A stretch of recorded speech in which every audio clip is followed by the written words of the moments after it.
Un peu plus d'un an avant la prochaine élection présidentielle au Cameroun, de grandes actions commencent en coulisses. Et parmi les candidats qui rêvent de devenir le successeur de Paul Biya, il faut désormais compter Ferdinand Ngo. Portrait d'un stratège jetant un filet dans le noir. Le 24 février, une réunion s'est tenue secrètement à Douala sous le nom de « Cercle de soutien à Sir Ferdinand Ngo. Désolé de vous interrompre, ce rapport peut contenir des commentaires soumis au choix de l'auteur. S'il vous plaît, si vous êtes nouveau sur cette chaîne, veuillez vous abonner et activer la cloche de notification. De cette façon, vous serez averti lorsque nous publierons de nouveaux rapports sur cette même chaîne. Merci. Fixez-vous un objectif. Préparez-vous à briguer le poste de secrétaire général du président de la République de Pologne pour le poste le plus élevé. Cette structure était dirigée par un certain Samba Duna, mais il semblerait que le personnage principal soit Céline Ngo, l'épouse du prévenu. Le couple peut également compter sur le dévouement du secrétaire général adjoint du président Mustapha, qui accompagne une série de jeunes lors des réunions. Ferdinand Ngo, issu de hauts cadres civils camerounais, a entretenu l'image d'un homme d'État talentueux tout au long de ses 11 années au pouvoir, même s'il n'hésite pas à marcher sur les plates-bandes du président. Suffisant pour le convaincre qu'il est le mieux placé pour prendre la relève en 2025 ? Abel Elimbi Lobé a déploré que le président national du Mouvement pour la Renaissance camerounaise bloque la tentative de l'opposition de former une coalition politique, citant son Alliance pour le changement, APC. Aujourd'hui, Kanto s'interroge sur la viabilité de la candidature de l'opposition unie. Lorsque nous avons essayé de former une alliance, il est sorti et a déclaré qu'il y avait déjà une alliance derrière lui. Et il confronte Ninche avec cette approche peu convaincante. Alliance pour le changement. Quelles sont les principales forces politiques qui composent cette coalition ?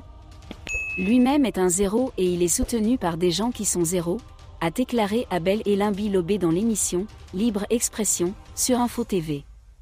À l'approche de l'élection présidentielle de 2025, l'opposition semble plus divisée que jamais.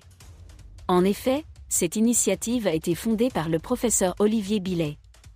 Pendant plusieurs semaines, le professeur Olivier Bell a continué à rencontrer des hommes politiques et des représentants de la société civile pour leur présenter les principes fondamentaux de l'Alliance pour le changement politique, ATP.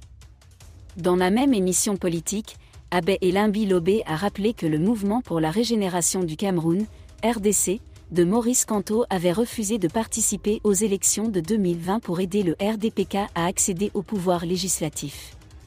Maurice Kamto a officiellement terminé deuxième lors de la récente élection présidentielle tenue le 7 octobre 2018, en recueillant 14,23% des voix, soit près de la moitié des voix de l'ensemble des 7,07 candidats. Le coordinateur national par intérim du groupe, le député Jean-Michel Nitsch, a déclaré qu'il travaillait sans relâche pour assurer la victoire du candidat de l'APC à la prochaine élection présidentielle.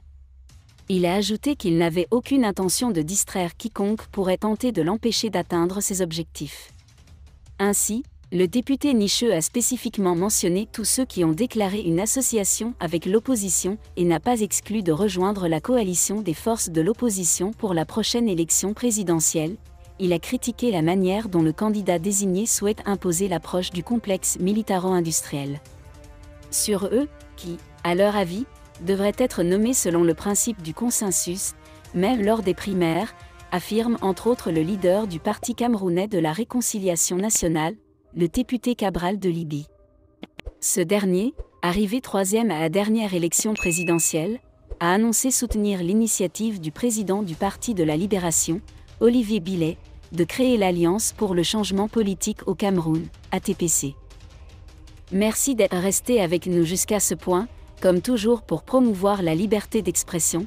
Laissez vos opinions à ce reportage dans la section commentaires ci-dessous. Si vous avez aimé cette vidéo, merci de liker, partager, commenter et surtout vous abonner à la chaîne. Et on se retrouve très vite pour une prochaine vidéo.